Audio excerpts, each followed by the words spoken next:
Bumili na akong ba? Oh, yun. May picture pala si ate. Pakitanggal po. Kuya! Yung ano na hangkas yung ano. Ang galakas. Hindi naman ganun ka ano. Hindi. Pagka nandun ka na parang tutulak ka niya papunta magpabalik. Kakagaling yan. Ano kayo hindi? Wait lang. Magluwag na, kain na, kain. Wait lang po. Ate, bigyan mo mga kapatid. Gusto niya? Gusto nila siya.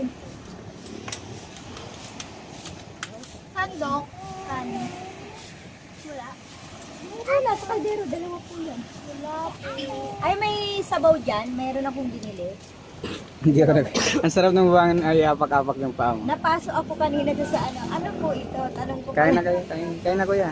Luwag ka mo si Ilo. Gutom na yan. Di ka bumiling yelo mo? Doon sa taas si Ilo, doon oh. Yan kay ate, may yan. May yelo daw silang tinda. Anak, doon yata yung palandok lang dito sa plato. Ibabaw ng plato kanina. Tayo may yelo kaya? Gusto mo chicken? Ah, yelo daw man. Pork stick man. Bili ka na. Asa yung palandok na? Andyan, andyan. Tinanggal mo na? Tinanggal mo na po. Tubig daw, meron? Hindi po, may baon po kami, te. Ilang yelo? Kahit isa, magkano po? Isa lang muna po. Ba matunaw sayang. Matanggal niya. Ay, Lo. Ayan, nakain ka muna. Kain na, Lo. Eh, madumi na yan sa papa. Tapos